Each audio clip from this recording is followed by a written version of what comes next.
how the system looks. Now, Facebook has a lot of scams, all right, but if you follow Veteran Trash Talk, you know that we're not a scam, and information is power. All you have to do doesn't cost you anything. Scan that QR code right there. I think it's right there. Something like that. Yeah, that'll take you to Veteran Trash Talk. Go to the events and say interested in going, all right, to part 2 of Army Veteran Ken and financial security. We'll see you then.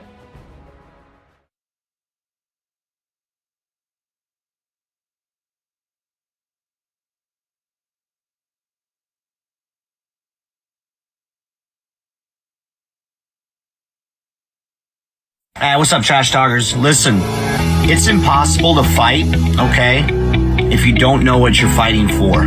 Does that make sense? Like, if you're in the dumps and you're struggling with mental health, things of that nature, it's going to continue tearing you down, all right? Because you're consistently trying to fight something, which is that demon, which is usually something from the past, right?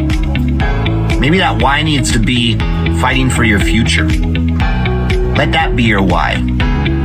Get the hell up and start fighting for your future. Stop fighting things that happened in the past. Easier said than done, right? Go seek help. It's okay not to be okay. A lot of people need to hear this. You are more of a warrior and a fighter if you stand up and say, hey, this has to stop. I need to go seek help. The stigma, everything has changed. It's okay not to be okay. Here is a firm believer in all men are created equal, but not all men live equal. That is why there's a certain select number of people in the DoD who decided to jump out of airplanes. And yes, we are better than you. 100%. Now, don't be the first triggered pansy to say, well, airborne's not relevant. You haven't jumped since World War II. Well, that's not accurate, for one.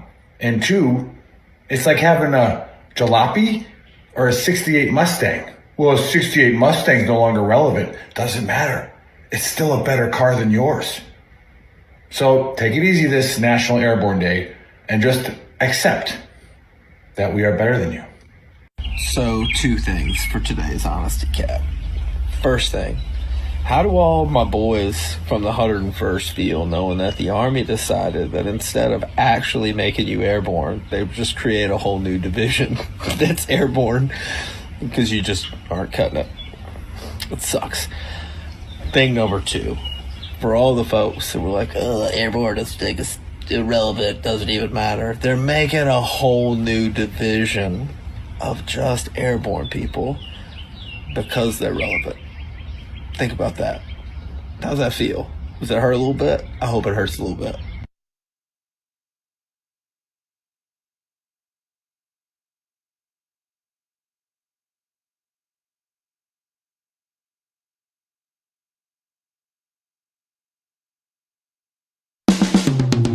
This is the Veteran Trash Talk Hour, hosted by Nick, Dave, and Buddy. Real warriors making fun of other real warriors. Try to not get triggered.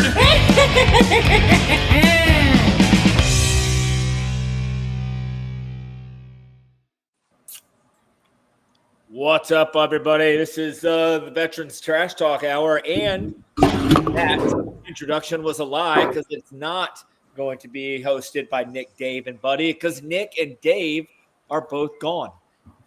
Dave is out wasting time. No, I'm just joking. He's not wasting time. He's celebrating his mom Jerry's 70th birthday. Happy birthday, Jerry. Hope you're having a great time. And then Nick, on the other hand, is just being a piece of shit, and he's going to be late. So that can't really help that. I don't know what Chris is doing. Anyway, but welcome everybody to the Trash Talk Hour. Today we've got Tom, Joe, and Cliff. Everybody knows Cliff. He's been on several times. Mental health warrior. Cliff, are you in Italy right now, or are you back stateside? CC, still in Italiano. All right. Well, living it up, loving it. Introduce his or talk to us about his resiliency minute here for a little bit, and then we'll talk to Tom and Joe. So, Cliff, go ahead. Hey, first of all, as you can see, I'm joined by the hatchlings and the bull. So if you watch my mental health minutes I do and my mental health breaks, they often join me in doing it. And it's very important to, just find inspiration or just, laugh at yourself every now and then. So what you can't see is I'm wearing Quit Being a Trigger Pansy shirt. And what I want to say is there's a lot of things going on in the world right now and a lot of crazy stuff going on, but don't let the little things trigger you. Stay focused on your goals, take care of yourself, and just realize what's important, because sometimes we get all too wrapped up in the noise around us and we forget what's important. So it's very important, just like I'm doing this month. I shut down from social media. I take a break the month of August, kind of regain myself from doing podcasts and everything. And that's so important to do. And I think in today's society, we forget that sometimes. So as Bull would say, leave it alone and forget it for a while. So go ahead and just kick back, relax, and you know what? Shut your phone off and just enjoy life for a minute. And that's so important to do, and it'll really help your mental health. And you know what? Drink a beer, drink some of that good 10th Mountain bourbon. I've got most of my Italian friends addicted to that, so I'm getting a little subtle service bringing it back. Everybody comes visit me has to bring bourbon. So hey, it's gonna be a great show today, and I'm super happy to have Tom on, a good friend of mine, and also Joe. And buddy, I'll send it right back to you. Yeah. Well, first of all, it's really weird because usually you're the one that does the introductions anyway. But I am going to go ahead and introduce Tom Campbell and Joe Buccino. So both of these guys, just so you guys, everybody knows, they're both comedians. One, Joe, is a retired colonel, and two, Tom is a retired sergeant major. Now, as an enlisted guy, I've got to tell you, Joe, I have no idea what officer humor sounds like, because what we think officer humor sounds like is like you guys just sitting around at a meeting and you're like, Yeah. "Hey, I got one for you. 3 fonts walk into a bar. Bartender look up. It's Calibri. Fucking hilarious." And then Sergeant Major humor is generally fucking evil and hurts other people mentally and physically. So I would hate to see if both of you guys came together for like one show and it was just like, knock, knock, who's there? Times New Roman. Times New Roman who? Who the fuck wrote this memo in Times New Roman? Get the fuck out of here. Do fucking push-ups. Just knife hands and fucking font humor. Yeah. Anywho, Yeah. go ahead and talk about what you guys actually do, and tell us how people can take part. Yeah. Let's get into it. You want me to get into it? First of all, like it should be said, I've been on this show before. So You have. if people don't know. You have. We should talk about that. We should definitely talk about your last performance on this show. Super funny. It was a wild one, wasn't it? What year was that? That was 2020 or 2021. I want to say it was 2021, but it was pretty. You were one of the first 100 guests, I think. You and you had a co-guest. But I came on after that. Yeah, I've come on, so I've been on twice. But yeah, that thing got, man, I don't remember that woman's name, but that thing went high right on us pretty quickly. Yeah, well, that was the one that I think Nick ended up having to call IG about. And I don't know all that. I know this young woman just needed a lot of attention. True, very true. He was like on social media. I guess there's no point unraveling the whole story. It was very strange, and I feel like I set your organization up. Be that as it may, I should have vetted that one a little. Well, closer. At the end of the day, so how do you go? How do both of you go from careers in the military to because there are funny people in the military. There are. Well, let me just say that. Yeah, there are. There's a big difference between stand-up and art humor. So my situation was that I've always had, as you could probably tell, and you ask anybody, a non-standard personality to be an Army officer, particularly to be a senior Army officer.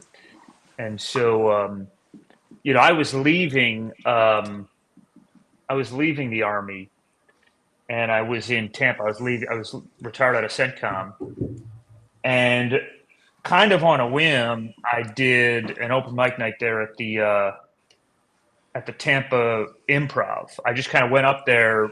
Yeah, I called over there, and I decided to do this 6 hours prior. I called over there, and they had a feature show, and they said I can. I said I'm retiring. They said I can do like 6 minutes. I went up there and I told this story for about 4 minutes about how I was leaving the Army, and it did really well. I didn't really do it again in Tampa, but I landed here, and 5 months ago I started doing it. I got good very quickly, and I started doing feature shows. I started getting paid to do it. And now I'm organizing shows for the USOs here in Virginia. Yeah, on Poster, Virginia. Yeah. And Tom, what about you? How does a sergeant major go from one to the other? Yeah, so I actually started while I was still a sergeant major. Actually, I was a garrison sergeant major over in Hawaii when it all started. And years ago, like way back when I was a young soldier, I used to do open mics and what have you. That was the extent of it. Well, then I had some brain injuries, and Cliff knows my story. Actually, last time I was on here, I'd shared it.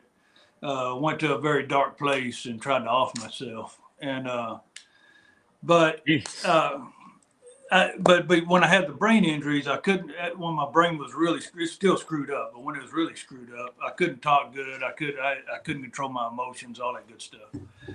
But anyhow, Josh Blue was one of my favorite comedians. And he had come when I was the CIMT sergeant major in IMT. He came and did a USO show in Virginia, and I volunteered to escort him around just because I liked the guy. And when I was a garrison sergeant major, he came over there and did a show. And so after the show, he invited me to go have a drink with him and the comedians that opened for him. So we're sitting at the Hilo Town Tavern, and at the table was Jose Figueres, who was the promoter that brought him over. Me, Josh, his wife, comedians around the table, and then Teresa was sitting. I know she's sitting between me and Jose. But anyhow, so Teresa, my wife, she brings up, she goes, yeah, he used to do comedy a long time ago. And I'm like, don't say that here. I mean, I'm at a table full of comedians. I'm like the kid that don't fit in. Right. So Jose said, hey, we're doing a show in Kona tomorrow. He goes, you want to come? I'll give you 5 minutes on the stage. I said, man, I ain't been on stage in over 10 years. He goes, hey, look, if you're scared, you're scared. All right, you want to pull your punk card? I got you. So we drive over to Kona. I'm trying to remember jokes I'd written 10 years plus ago. And I'm a storyteller comedian, and one-liners fuck me up because I can't. My short-term memory really sucks. But anyhow, we go get something. What's that? Oh yeah. So we go over to Kona, get something to eat. I Google my bar where it's going to be, and when the pictures pop up, we find out it's a gay bar. I said, oh God, this is not going to go good. I'm a redneck telling redneck stories in a gay bar in Hawaii. This is going to go over like a turd in a punch bowl. But anyhow, so we get to the show. Oh crap, his name just popped out of my head. Was before me. He put me on behind Andrew Joyce. Andrew Joyce, real flamboyant comedian, bounces around the stage, what have you. I'm like, oh God, now I got to follow this guy in a gay bar in Hawaii and tell redneck stories. But anyhow, I got up on the stage. I mean, it was laughs from start to end. And I think they were laughing at me, not at the material. But anyhow, it turned a light on that I didn't know how to turn on again. And so ended up, Jose, after the show, Jose told me, he goes, hey, look, man, I really only did this as a favor because you're buddies with Josh Blue and you're the garrison sergeant major. He said, but you're actually pretty damn good. And you got a good stage presence, so I'd like to promote you. I said, okay, whatever the hell that means. So then this thing mushroomed. A month later, I'm opening for Sam Talent, and then it just continued mushrooming. That's a good comedian. But I tell you, and Joe can probably say the same thing. Here's why I started doing comedy is because I went through a very dark place, tried to off myself and all that good stuff. But one, getting on stage is therapy for me. It's not just necessarily the entertainment part. There's therapy in it for me. One, get in front of people trying to catch strangers' attention and hold that attention for, however long, whether I'm headlining or feature or opening. But if you can have the crappiest day of your life and you showed up to the show because you bought the ticket in advance, you don't want to waste your money. If I can make you laugh for 20 seconds, that's 20 seconds. I just took you out of that miserable place you're at and put you in a good place. That's what drives me to keep doing it. But there's therapy in it for me. I ain't gonna lie to you. Yeah, Sam Talent, he wrote a kick-ass book called Running the Light, a really That's kick-ass novel. Actually, So I got right on the shelf over here. I read that before I saw, but he's like outrageous. Like he's one of these guys that's on like in the Joe Rogan universe. But when you mention this, so the first time I ever did it, it was in Tampa Improv in Ybor City, and it was like an all-black crowd. There weren't that many people there, but there were like 15 people there, all black people. And it was like, it's a bad part of Ybor City. And I got up and I didn't, before I told the story, I got up and I said, I don't know how this is going to go for me because in my act, I say the N-word a lot, like a lot. And everybody just started laughing. And I said, look, I've already dialed 9-1 and I'm just waiting. And then again, they started just a wave of laughter. Then I went into the story. I kind of had them loosened up. So I guess I won that crowd over. And then I got here to Virginia. And so there's a show in this place called Rock Bottom Brewery. It's in Bethesda. Well, it's in Bethesda, Maryland. So it's like 45 minutes from here. And the guy said he would give me 3 minutes, do 3 minutes in front of a big show. And he runs a big show. His name is Kurt Shackelford. He's a good guy. And so I took my wife with me, and we were coming up on 22 years of marriage. And I opened up, and I didn't actually have any jokes written that would go 3 minutes. But I opened up and I said, I got my wife here with me. We're coming up on 22 years of marriage. And I said, I've got a lot riding on this 3 minutes. Because 22 years ago, I gave my wife the most disappointing 3 minutes of her life. Just everybody started laughing. And I said, I just hope I don't start crying this time. And again, everybody started laughing. And then just a couple other things, like I was pointing stuff out. I did. And then the guy said, come back and do 5 minutes. I came back and did 5 minutes. But he said, write jokes. And I wrote jokes about coming out of the Army, being in the Army. I did 5 minutes. Then he said, I did even better that time. And he said, come back and MC the show, which is 10 minutes. And I came back and did that. And now he's going to have me do 20 minutes as like a feature. So I don't know. And I don't have that much. I don't have 20 minutes worth of stuff to say. So I'm trying to start writing. Yeah. What's the process like for, like, I know that there are a lot of comedians that just get together with other comedians and just have conversations and things come up. And then they just kind of like share those stories or jokes. Or do you guys talk with other people and write your material, or how does that work? Actually, and I'll jump on this one. So when I write a joke, I mean, one, you don't know if it's going to work until you test fire it. And I learned this in Hawaii with Joe Figueres. Jose Figueres.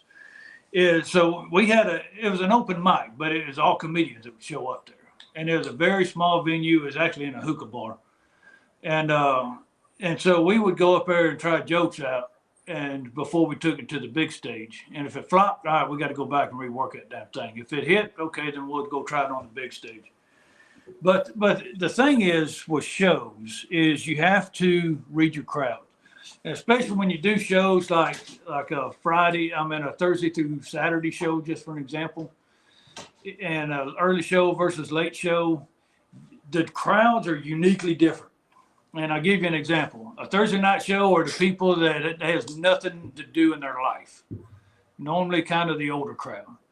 The early show on Friday night is people that's out, kind of like the dates and the newlyweds and what have you.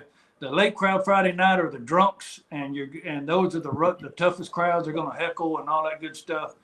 Saturday early show is going to be kind of your people that's got your weekend outing people. That's where a lot of, if you're in a tourist type area. Saturday night is the toughest night you'll have in comedy. That's when everybody gets completely pissed drunk, and then you start getting heckled and all that good stuff. And everybody, once they get drunk, they become a comedian. They want to outdo you from the audience. How do you, especially That's what given everybody that you has. guys have a background in the military, how do you deal with a heckler without being like, without choking stealing them. the heckler? You know what I Well, mean? yeah. I mean, Yeah. go ahead, I've Joe. been talking shit. I've been talking shit for 28 years. So I mean, like I did this show in DC last night, and it was good. It was good, but there was like this old, it was a young crowd too. But there was this older white couple that I think they felt like they wanted to be like part of the show or some shit. And so I was just talking shit right back at them. You know, they actually, I think they thought they were being helpful. Yeah. And I was just talking shit to them. I said, look, motherfucker, I don't need your fucking help. Look at all these people laughing. You want the fucking mic? You got some punchlines? And then everybody just started laughing at him. And then, you know, I just kind of I kind of go with it, man. I'm very quick with stuff like that. I don't get here in Virginia. You don't really get heckled a lot. In the city, sometimes people, I think, feel like they're part of it because in the city, the way they run the shows, they push everybody because it's a seating issue, right? You're doing it at small venues, and these venues got to make money, so they push everybody to where they're like right in front of you, and they push everybody up, and then you know, people get fucked up, and they feel like they're part of the show. So it doesn't really throw me off. You know, it doesn't throw my timing off because I'll just talk shit at them. You know, Yeah, I don't like it. think- I don't like it, but it doesn't bother me. I mean, it's a tricky road to take, is because you can't. If you attack the audience, you're going to turn them off. Mhm. And I've seen comedians just completely flop on their ass because they didn't get the laughs they wanted, or somebody heckled them, and then they attack the audience, and then their whole set just goes south from there. Yeah. So it's a tricky road where you try to talk. I mean, as Joe said, you talk crap to them, but without belittling them. Because once you cross that line, then you start turning the crowd off, and once you turn the crowd off, man, it's a challenge getting them back. Yeah, they That's got the to thing I like hate it. about hosting. Yeah, they got to like it, particularly from the host slot. You got to be a little bit.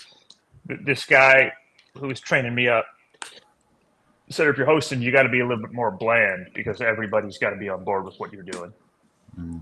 Because you're carrying that piece of the show.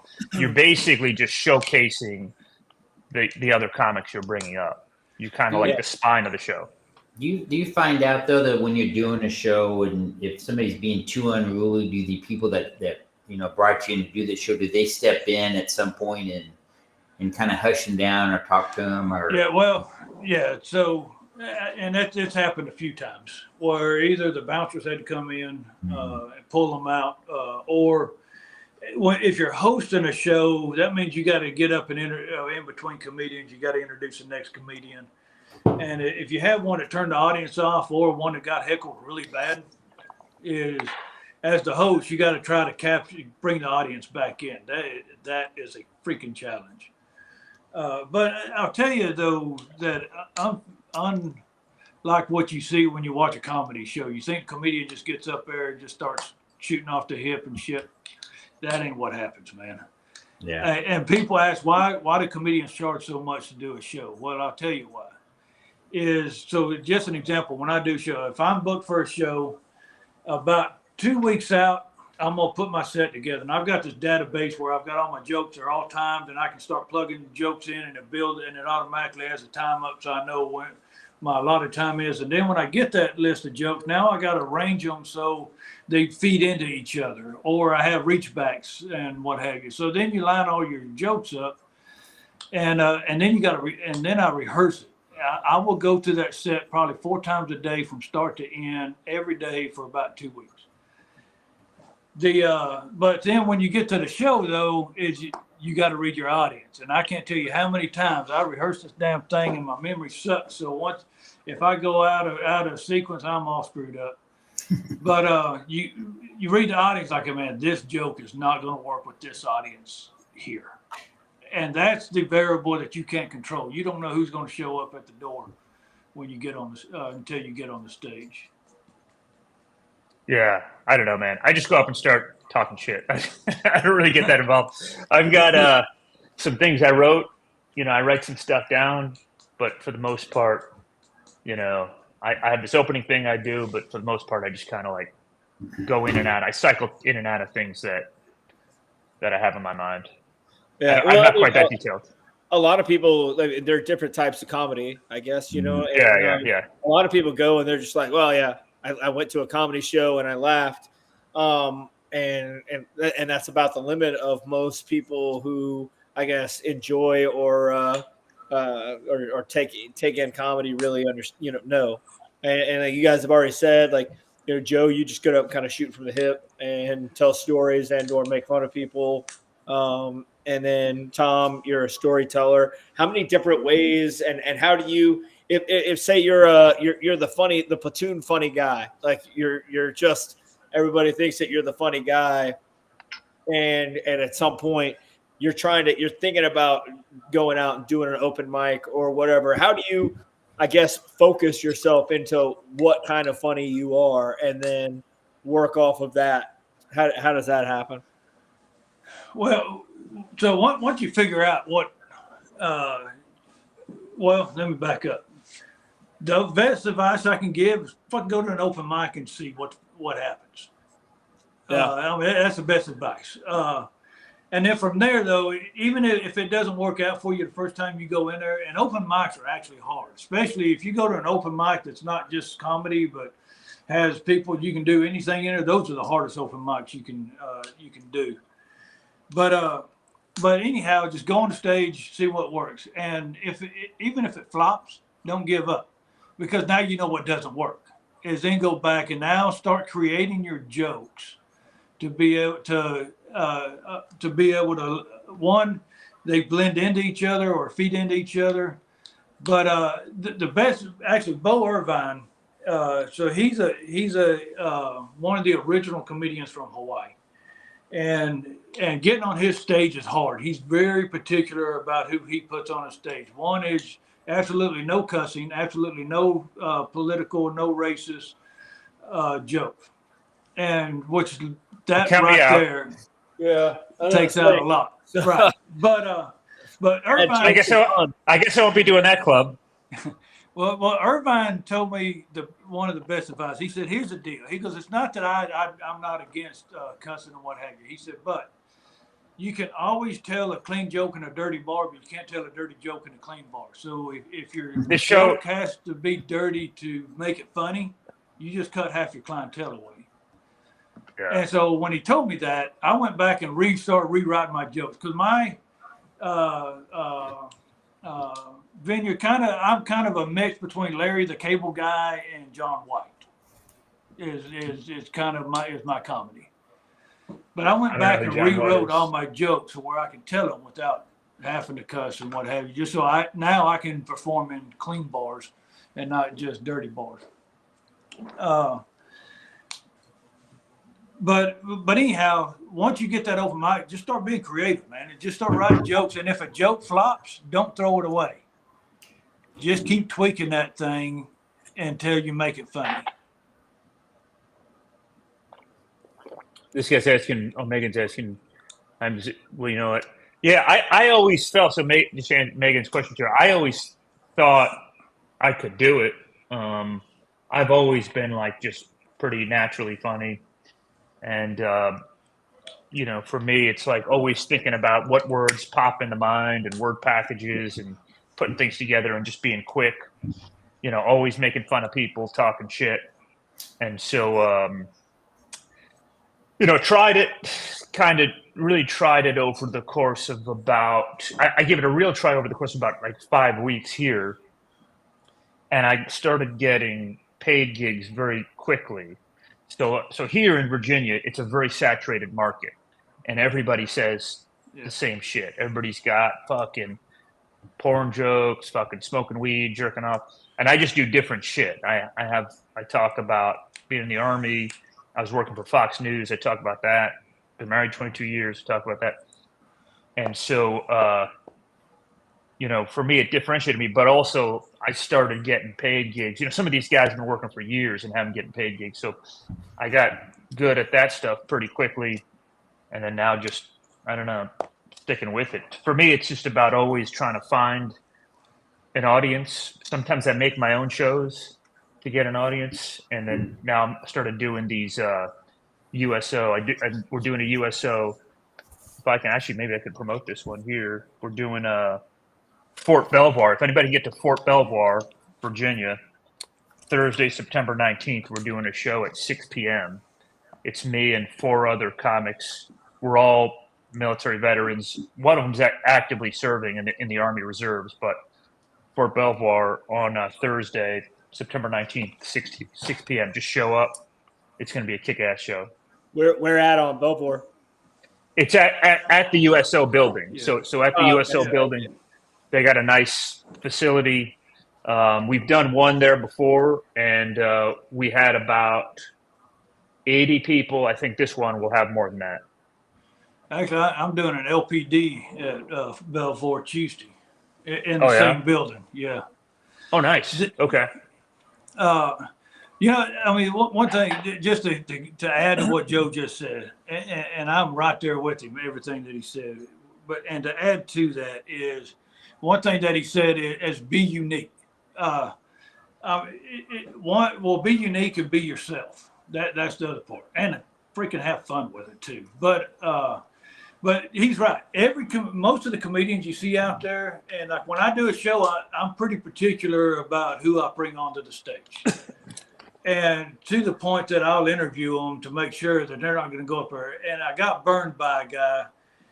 Everybody swore this guy was funny. I said, all right, well, his friends said he was funny. Put the dude on stage. This dude spent 10 minutes talking about eating ass.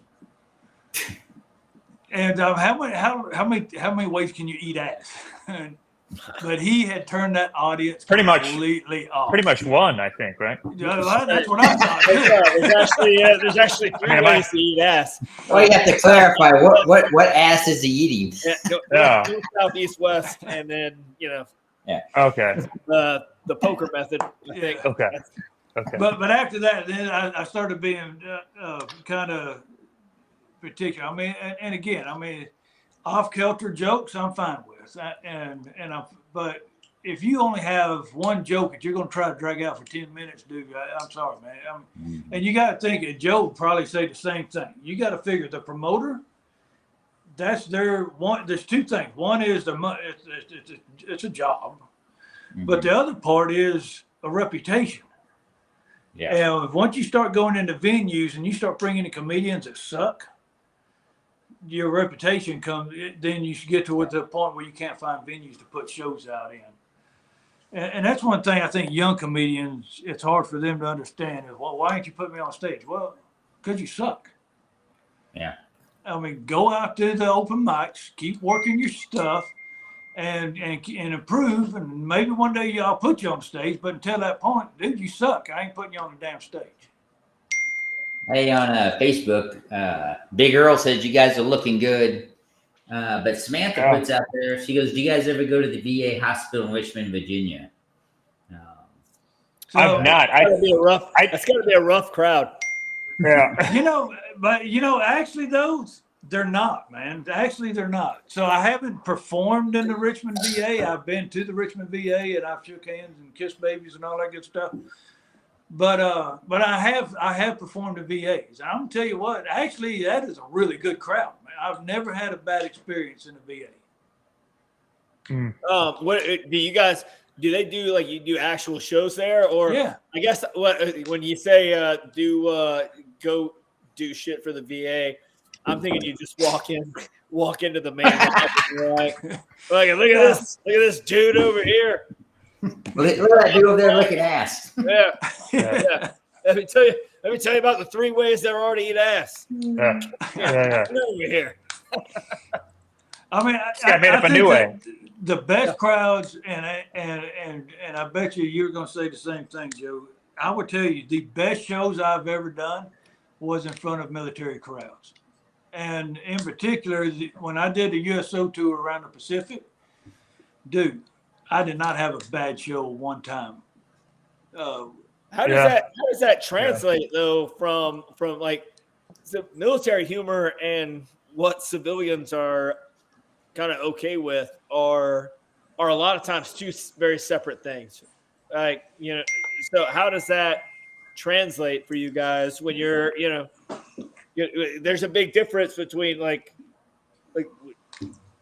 we used to make fun of people that got their legs blown off and within a couple weeks we'd be hanging out with them and talking shit about how they didn't have a leg, or like what, for instance, when I got when I was getting divorced, the day after I found out I was getting divorced, one of my guys was making fun of me for getting divorced, and we were dying laughing about it.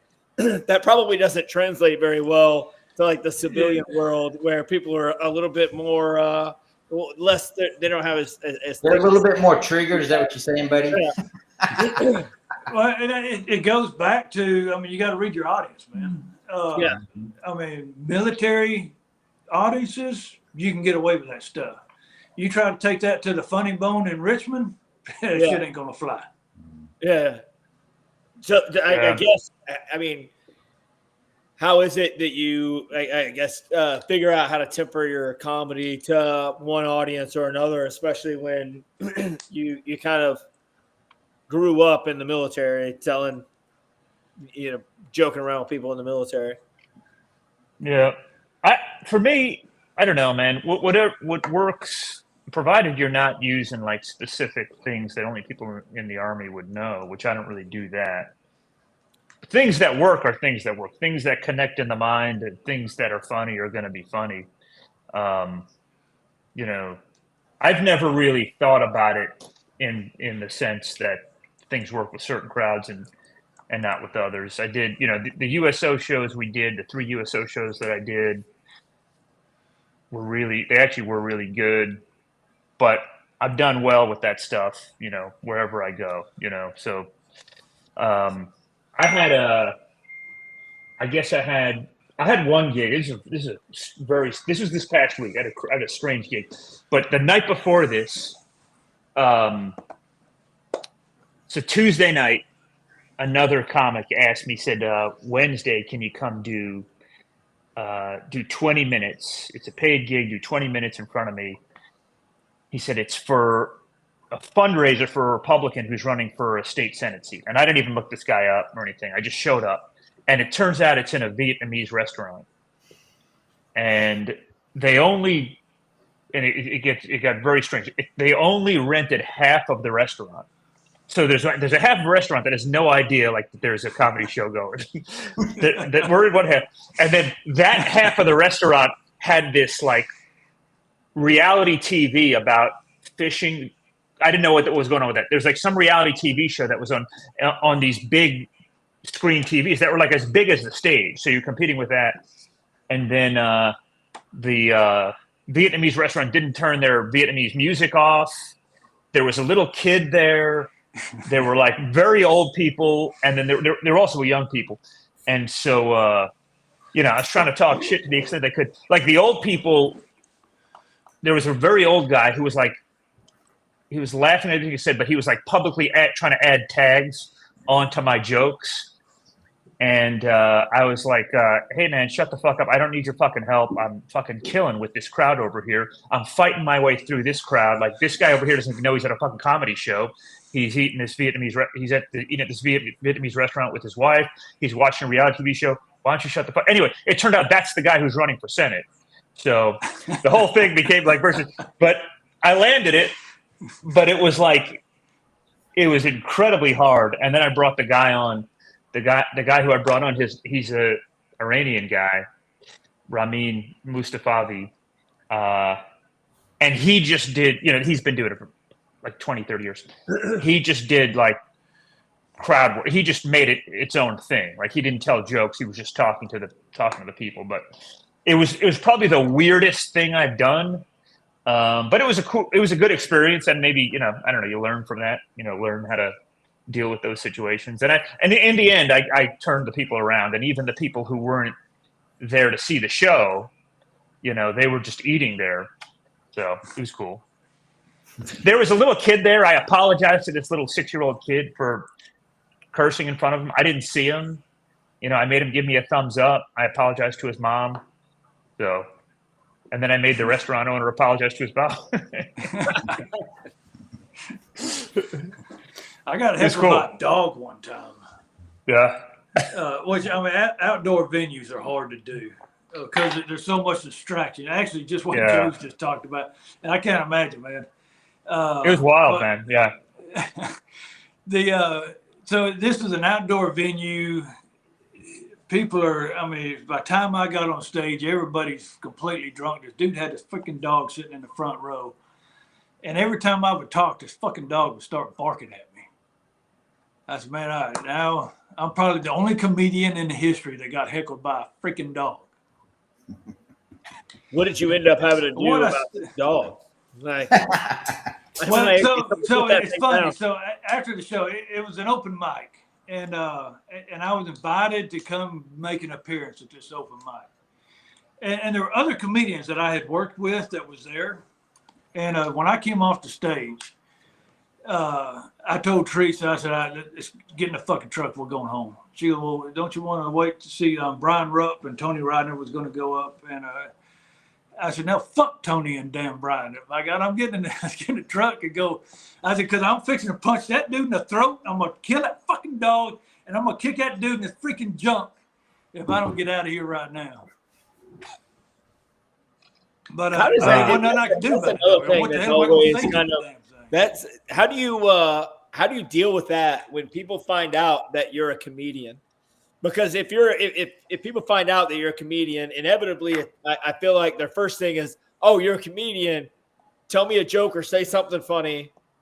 And then you're not allowed to ever be anything other than humorous about any situation that's going on. So So how do you deal with that? I shut that down immediately, and I won't do it because I'll ask them, "What do you do for a living?" An example actually happened today out at the deer camp today. The guy that put my roof on the house. He goes, "Hey, you a comedian? You want to tell me a joke?" I said, "How about you fucking build me a roof?" Right now. Yeah. You want a joke? Come to the show, damn it. Mhm. Yeah. No, but- Hey, is there a way I can show something on my screen or no? You'd have to ask Chris. Chris, come on. Yeah. Share screen. Oh, I got a share screen thing. Might not want to do that. I don't know what's going to I show don't up. know. I don't know. What have you been doing on your screen? That's Okay. always No, that's no, I know. Russian roulette. No ass licking coming up on the screen. Pop on, and there's a Well, now I know. You got one of Tom's buddies' ass eating tutorials on there. But Well, you know, look, what?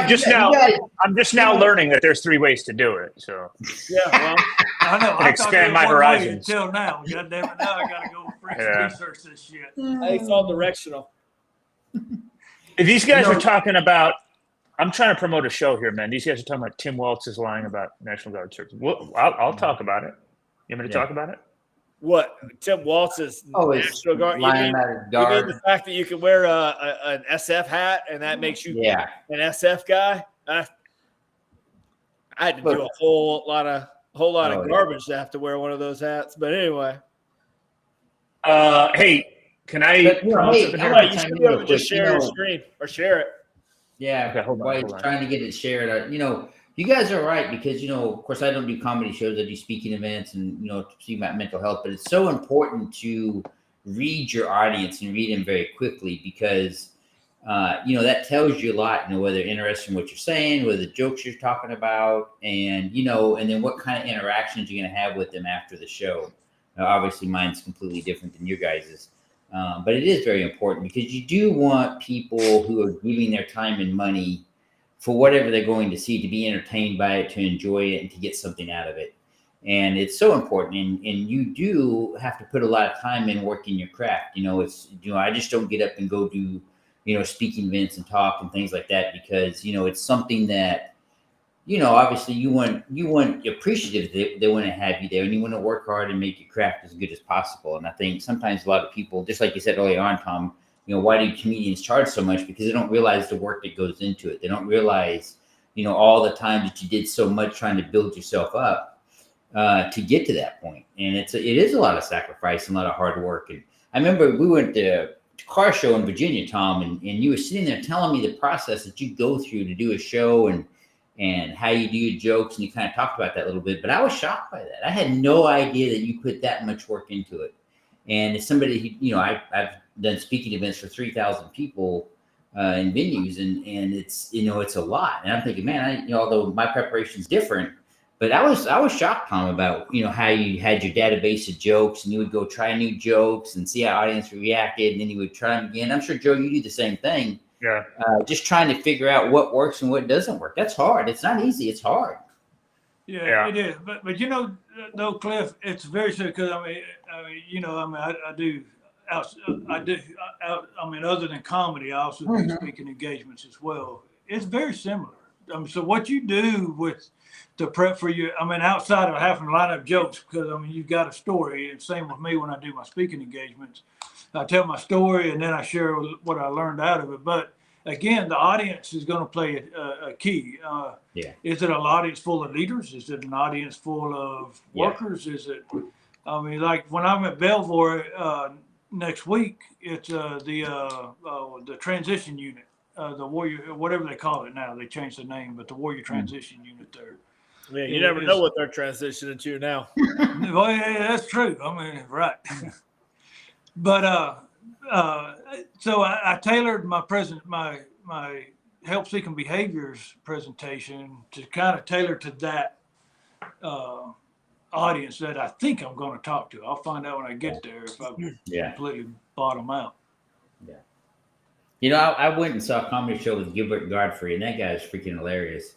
But one comedian I went and saw that I was shocked was, the guy that played Screech on, I think it was Saved by the Bell. I saw him in a show. That guy is freaking funny as hell. I don't know if he is now. This was years ago. But, man, that guy was funny as shit. I couldn't believe it. Who is that? The guy that played Screech on Saved by the Bell. I can't tell you his name. Is Diamond something? Or Yeah, Dusty Diamond or something like that. Yeah. His show was raunchy as shit, but it was funny as hell. Holy crap. I was in tears laughing. Oh, man, looks like he died 5 years ago. He did? Oh, Gilbert Godfrey? I think so, yeah. Both of them are dead. Oh, really? Wow, Yeah. Oh, yeah, that's right. From Chicken Hot Tub or something, right? I don't know. What before we get off.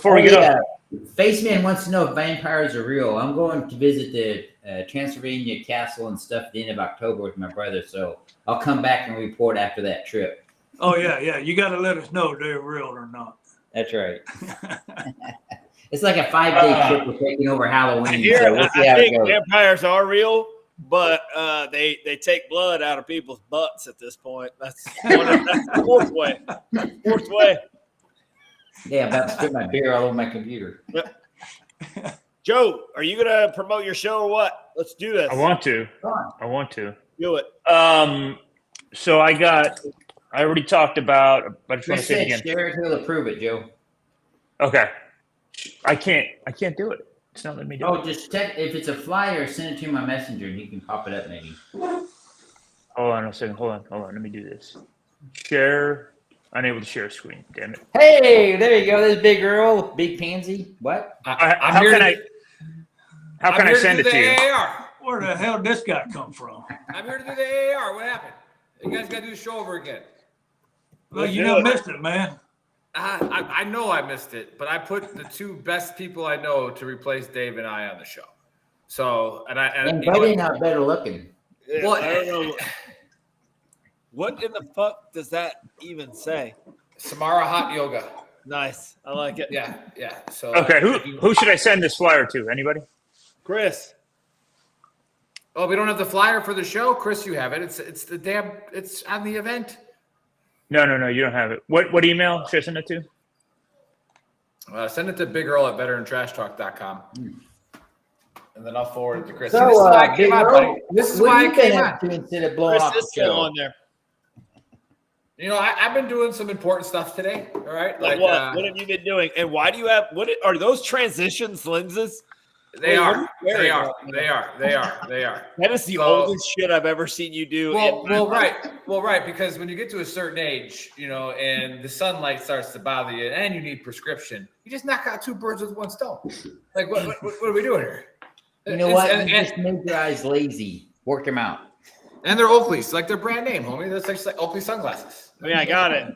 I got it. Think, didn't it say made in Japan underneath Oakley?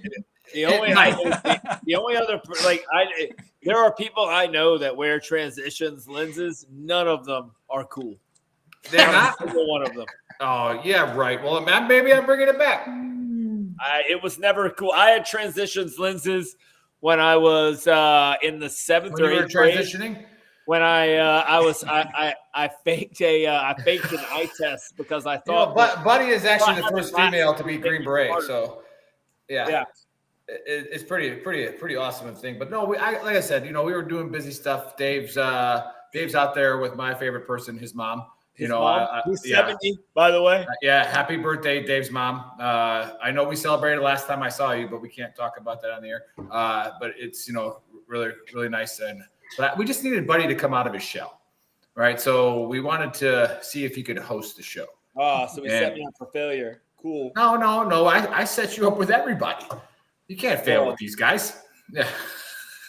I mean, No, true, all right. except for I didn't read the script, so that was a failure on your part. Oh, you didn't read the script? Not until the day. Oh. Bull says that's bull. That's bull. There's the bull. Bull. Hey, but Joe, how you doing? How's the comedy tour going? Hey, there we go. It's There's going a well. fire. Nice. We got it. Wait, Joe, are you wearing transitions lenses in that? He is. He is. Yeah. So it turns out, buddy, you're behind. Yeah. You're behind. So I don't know how many stages you got up on and talked and made people laugh, but the guy with transition glasses did. Just crushing it. Yeah. Hey guys, real quick. Samantha on Facebook chat says, "Can I ask what you guys did in the military? I'm sorry, I'm new to the show." So I was a warrant officer, so nobody knows what I did. Yeah. I don't think you knew what you did. But Cliff drank coffee. Yeah. Well, Samantha, as an Bitched infantry about guy, everything else. as an infantry guy, I'd love to say that I just shot people in the face all day, but I mowed a lot of lawns. All right, it's just, and I edged a lot of courtyards, with e-tools. That's about what I did. All right, so hey, do we have any? Should we hire people for that? Yeah, it's you. All right, so. Hey, before I jump off, let me just talk about. Can I talk about these two shows? Yeah, please do. Okay, Thursday, September 19th, Fort Belvoir, USO. You go to the Fort Belvoir USO building at 6 p.m. Just show up. We have a kick-ass show there. And then Friday, September 27th at 8 p.m., if you go to the John Lyon VFW in Arlington, we got 5 of us who are going to do a kick-ass show. So Friday, September 27th at 8 p.m., the John Lyon VFW in Arlington. Those are the two opportunities. It's 5 military veterans. We do a kick-ass show. It's going to be good stuff. Free shows. Just show up. At Arlington for the 27th, 28th weekend. So, awesome. I may stop by. Cool. We'd love to see it, man. Let me jump. I got to go to my next thing here, but No, yeah, Joe. Sorry I couldn't make it, but no, I'm glad you come on and promote it. Hopefully, we can get some people in the seats for you. That'd be super awesome. Definitely appreciate it, fellas. Thanks so much. Awesome. It's nice meeting you. You're nice talking to you again, Joe. Always take care, guys. We'll see you. Thanks, bye. Don't touch any butts. I won't. I won't. No butt slapping at concerts. Hey, did that come up? Did that come up today? No, just for a little bit. Just a little skosh. Just a skosh. Tom hey, buddy. Hey, buddy, you want to have another 2-hour show tonight? Yeah. Turns out we were right. Do what? Turns out we were right about that one. Yeah. I mean, I don't like to throw salt in the wound, but here you go. How's Fort Tom Campbell looking? Are you? Hey man, Fort Campbell, Virginia is established, complete. If the Russians come up the creek back here behind me, I'm gonna hit them. Once they pass they get in the creek is the indirect fire line. Once they cross the creek, that's the FPL. I'll start hitting them with direct fire. I've already got the positions up in the roof, so I'm protected. Russians come in.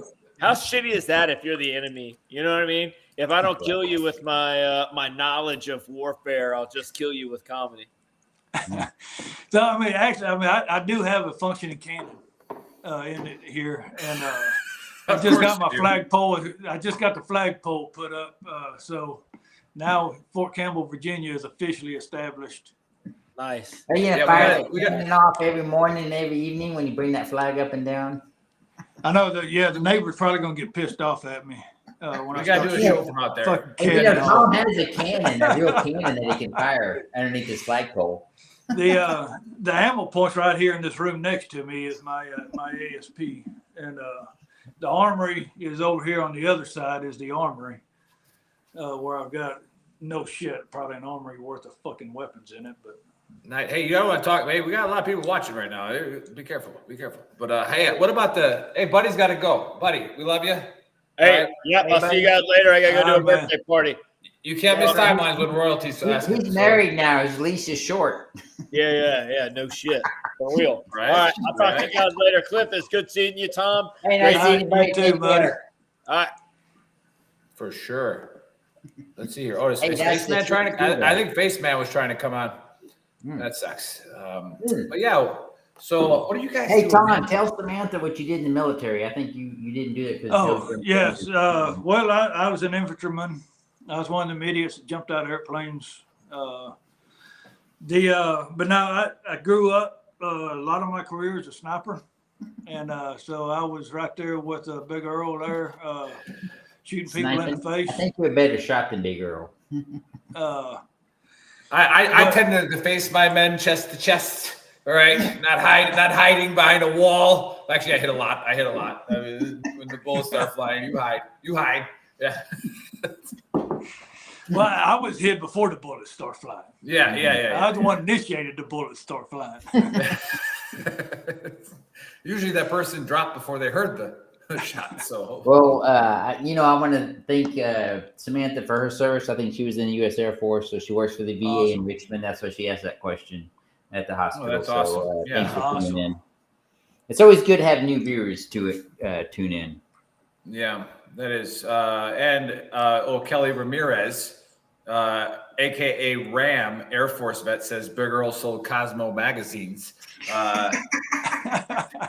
That is correct, but only to your mom's house, not yours.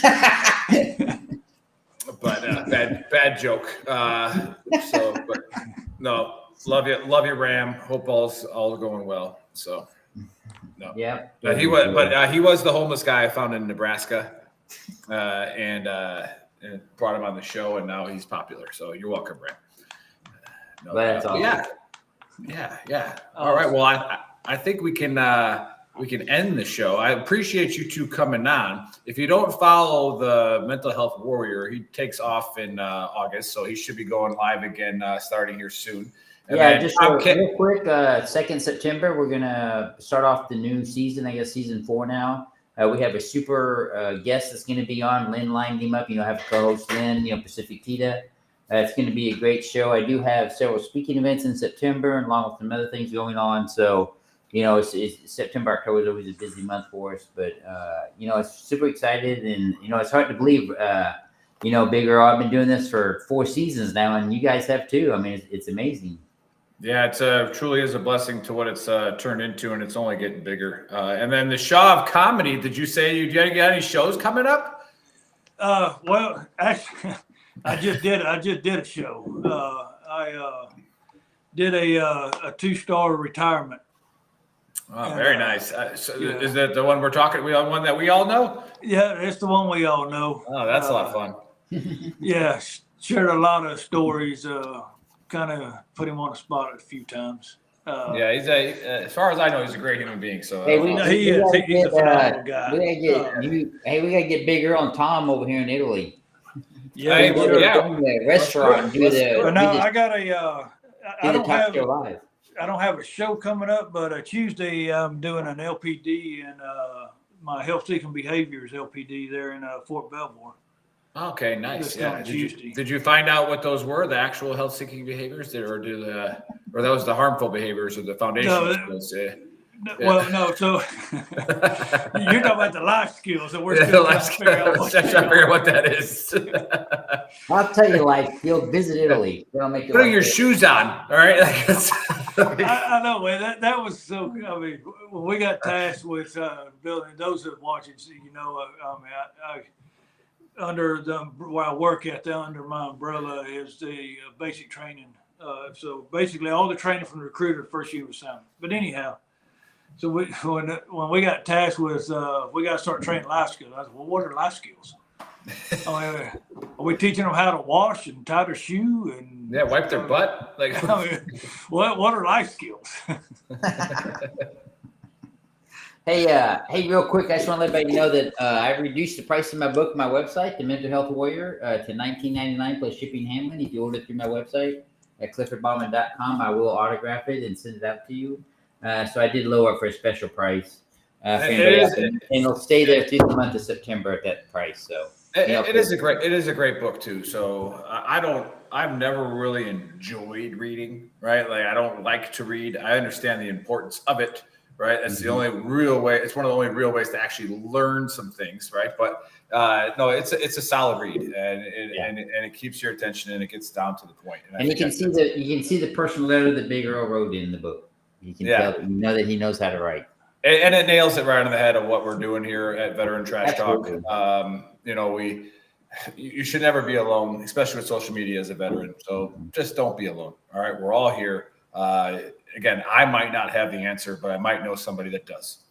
And so, but if you don't throw the demon out there, nobody knows you have the demon.